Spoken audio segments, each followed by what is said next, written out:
Now हम थोड़ा सा ये समझ लेते हैं कि क्लैम्प कनेक्शन क्या होते हैं. What are clamp connection. ठीक है, we will try to understand what we mean by a clamp connection first. Okay, तो मैं आपको यहाँ पे एक डेफिनेशन लिख के दे रहा हूँ कि that it is a tubular relationship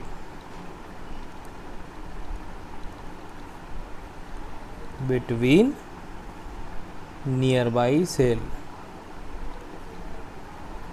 tubular relationship between nearby cell. Okay, अब ये क्यों होते हैं? इसके मदद से ना, with the help of this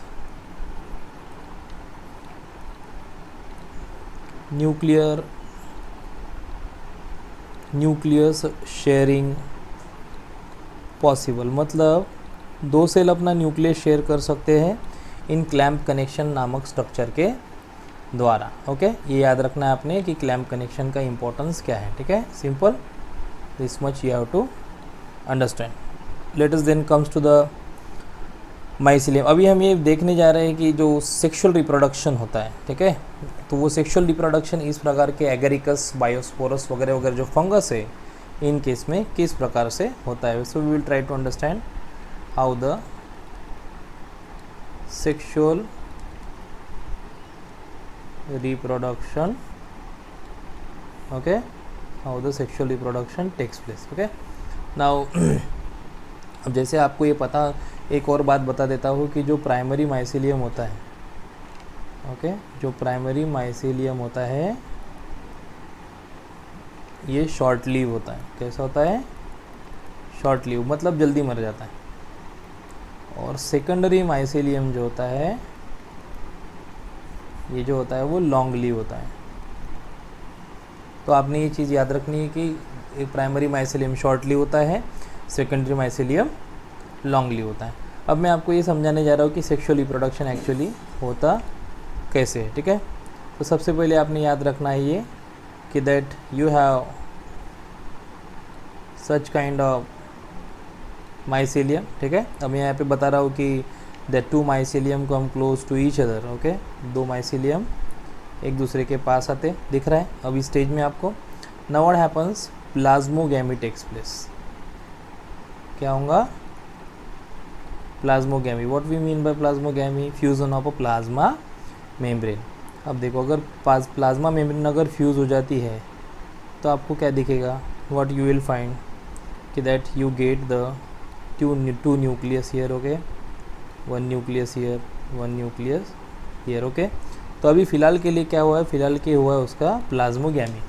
okay, after plasmogamy what you will find कि यहाँ पे डाइकैरियन स्टेज आ गई है. क्या आ गई है? डाइकैरियन. तो ये जो स्टेज है उसको अपन क्या कहेंगे? Dikaryon. We can call it as a dikaryon.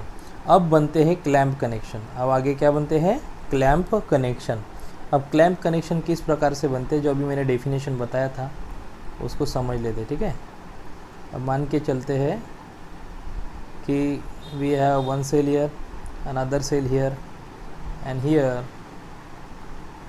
we have a clamp connection. Okay, we have a clamp connection. fine. अब आप देख पा रहे हैं कि ये सेल है बरोबर, और एक सेल में एक क्लैम्प कनेक्शन जुड़ चुका है. ठीक है, और एक और सेल है जो थोड़ा सा आपको इलोंगेटेड दिख रहा है. ओके, यहाँ से एक क्लैम्प इस सेल में जुड़ी है, एक और क्लैम्प निकलती है यहाँ से.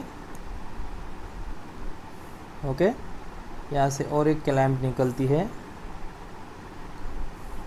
ठीक है, तो ये क्लैम्प इस प्रकार से दूसरे सेल में जाके ऐसे ही जुड़ जाती है. ठीक है, अब यहाँ पे आपको ऑफकोर्स दो न्यूक्लियस दिखेंगे. डाइकैरियन स्टेज में ही है अभी भी. ठीक है, कैरियोगैमी हुई नहीं है, सिर्फ क्या हुई है?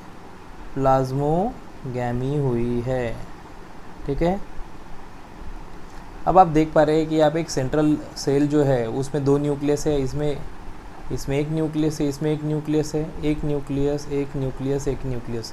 यहाँ पे 2 न्यूक्लियस है और यहाँ से क्लैम्प जुड़ी है उन सिंगल सेल्स को, ठीक है। अब आगे जाके क्या होता है कि ये जो न्यूक्लियस है, ये जो सेंट्रल सेल के इसके जो न्यूक्लियस है, मैं इसको थोड़ा सा रेड से शो करता हूँ ताकि आपको समझ में आ जाए, है ना। ये वाला जो सेल है बीच वाला, इसके न्यूक्लियस माइटोसिस करते हैं। क्या करते हैं? माइटोसिस करते हैं। और माइटोसिस करने के बाद क्या करते हैं? अपना न्यूक्लियस है ना इन सेल में शेयर्स करते हैं। देखिए अब यहाँ पे शेयर करेंगे, इधर शेयर करेंगे। तो जब न्यूक्लियस इस प्रकार से इस सेल में और इस सेल में जब वो शेयर करेंगे तो ये बाजू वाले न्यूक्लियस, बाजू वाले जो सेल्स है उनमें भी आपको 2 न्यूक्लियस नज़र आएंगे, ठीक है। अब ये कैसे क्या पॉसिबल है अपने देखते हैं, ठीक है। अब अगर आप इस पूरे स्ट्रक्चर को देखेंगे तो आपको क्या दिखेगा, क्योंकि वो जो सेंट्रल सेल था उसने न्यूक्लियस हर सेल में क्लैम्प कनेक्शन के मदद से शेयर कर दी है। अब आपको क्या दिख रहा है? Now you have every cell diploid. Can you see that we have every cell now diploid, okay. अब इसके बाद क्या होता है, अब ये जो रीजन है इनका, ठीक है, ये वाला जो रीजन है, यहाँ से कुछ बल्ज बाहर निकलते हैं, okay. There are certain bulge, है ना, वो बाहर निकलते हैं। अब इस स्ट्रक्चर को अपन क्या बोलेंगे? This can called as dikaryotic mycelium. क्यों? क्योंकि यहाँ पे 2 न्यूक्लियस है, ठीक है। अब आगे जाके जब अपन इसी स्ट्रक्चर को थोड़ा सा ऑब्जर्व करते हैं तो आपको क्या दिखेगा? This form such this kind of bulb, okay. इस प्रकार से क्या बनाएंगे वो ऊपर बल्ब बनाएगा, ठीक है। अब आपको हर एक में 2 न्यूक्लियस दिख रहे हैं, अभी भी कैरियोगैमी कंप्लीट नहीं हुई है, तो आपने ये ध्यान में रखना है, ठीक है। अब यहाँ पे आपको एक पर्टिकुलर टाइप के बड़े बड़े स्ट्रक्चर जो दिख रहे हैं, this is what we called as basidium. इसको क्या कहेंगे अपन? बेसिडियम। अब ये क्या होंगे? This structure will now going to, ये जो न्यूक्लियस होंगे they will get migrate here, this nucleus will migrate here in this bulb. इस बेसिडियम में ये वाले जो न्यूक्लियस है वो माइग्रेट करेंगे, ठीक है। अब ये जो क्लब शेप जो स्ट्रक्चर है, ये वाले क्लब शेप स्ट्रक्चर जो है वो कैसे है, इनको क्या बोलना है आपने को? Basidium. These are known as a basidium. अब आगे क्या होता है, ये जो 2 न्यूक्लियस है उस बेसिडियम में माइग्रेट कर जाते हैं। देखिए अभी अगर आप इसको थोड़ा सा और अच्छे तरीके से देख पा रहे हैं,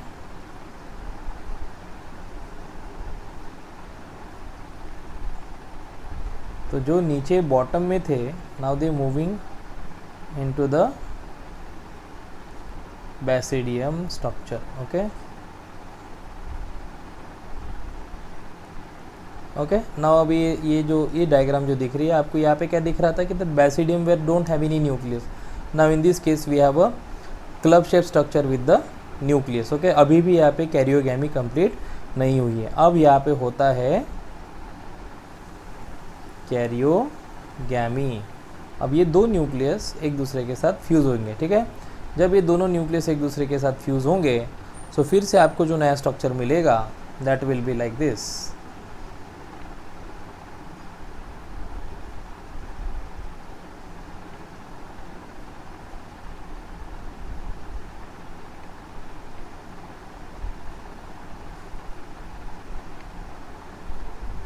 ओके हियर। अब आपको ये याद रखना है कि यहाँ पे न्यूक्लियस फ्यूज़ हुआ है, कैरियोगैमी कंप्लीट हो गई, ठीक है। तो मतलब अभी यहाँ पे आपको दिखेगा डिप्लॉयड न्यूक्लियस। क्या दिखेगा? डिप्लॉयड न्यूक्लियस दिखेगा, ठीक है। अब जैसे ही ये स्ट्रक्चर होता है, ठीक है, अब इसका क्या होता है आगे जाके, ये जो सेल है इसका अपन अभी क्या होता है, इसका मियोसिस होता है, मियोसिस, ओके। अब आपको पता है मियोसिस क्या होता है? रिडक्शनल डिवीजन होता है ना। आपको सबको पता है कि मियोसिस क्या होता है? रिडक्शनल डिवीजन होता है। और जब ऐसा मियोसिस होता है तो होता क्या है, you find that basidium are now have 4 cells and these 4 cells are now the haploid cells, okay। अब आप देख पा रहे हैं कि यहाँ पे इस प्रकार से स्ट्रक्चर बना है, ठीक है। ये मैं 2 ही सेल निकाल रहा हूँ यहाँ पे ताकि थोड़ा सा कन्फ्यूज़न से बच पाए, ठीक है। अब आप देख पा रहे हैं कि यहाँ पे एक हैप्लॉइड सेल है, ये हैप्लॉइड सेल है, ये हैप्लॉइड सेल से, ये हैप्लॉइड सेल से। Now these all are haploid cells, okay. अब इन हैप्लॉइड सेल को मुझे क्या कहना है, these are basically known as exogenous spores, these are exogenous spores. क्या बोलेंगे बेटा इसको, एक्सोजीनस स्पोर। अब कुछ देर के बाद क्या होता है, ये जो फ्रूटिंग बॉडी बनी, okay, that the fruiting body form, ये जो फ्रूटिंग बॉडी बनी, इस फ्रूटिंग बॉडी के जो स्पोर्स है वो बाहर निकल जाते हैं। अब मान के चलते हैं कि I will show it here, okay. अगर ये स्पोर बाहर, अब ये हैप्लॉइड थे, कैसे थे ये हैप्लॉइड स्पोर थे। अब हैप्लॉइड स्पोर जब ये बाहर निकल जाते हैं, इनको क्या बोलेंगे अपन बेटा, these are known as a basidiospore.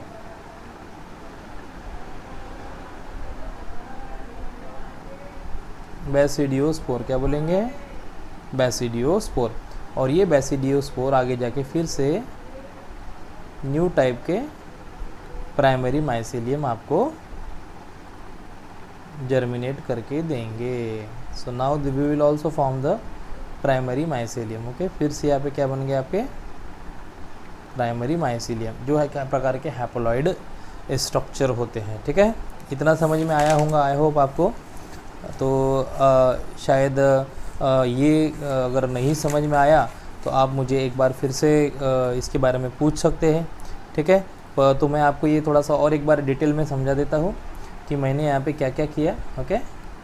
तो देखिए, सबसे पहले जो हम पढ़ने जा रहे सेक्सुअल रिप्रोडक्शन, वो एक प्रकार की क्या है, सोमैटोगैमी है। गैमस मतलब मैरिज, सोमैटो मतलब सोमैटिक सेल फ्यूज़ करने वाले हम। तो सोमैटिक सेल में हमने सबसे पहले क्या किया, plasmogamy, okay.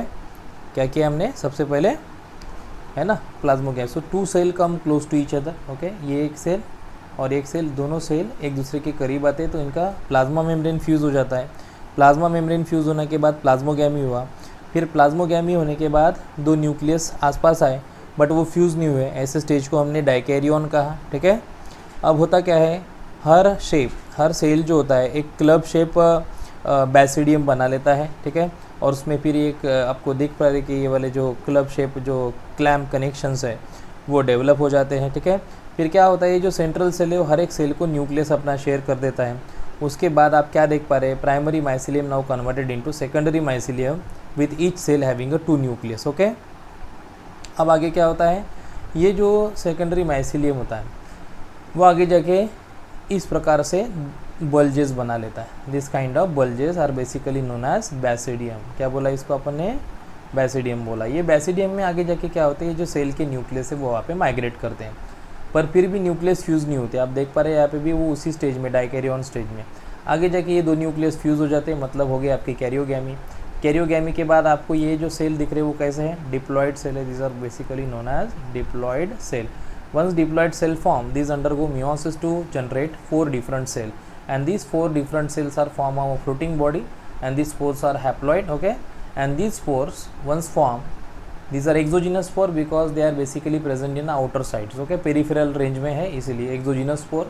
Exogenous spore once come out, they will known as a basidiospore, and these basidiospore after germinate form a primary mycelium. इस प्रकार से बैसिडियोमाइसेटिस का फंगस का जो सेक्सुअल रिप्रोडक्शन है इस प्रकार से कंप्लीट होता है। अब इसके बारे में अगर कोई भी क्वेरी हो तो आप मुझे बता सकते हैं। इसमें आने वाले जो फंगस है मैं 1-2 नाम बता देता हूँ। प्यूसिनिया करके एक फंगस है, ठीक है, प्यूसिनिया, जो इसको अपन रस्ट फंजाई कहते हैं, ठीक है।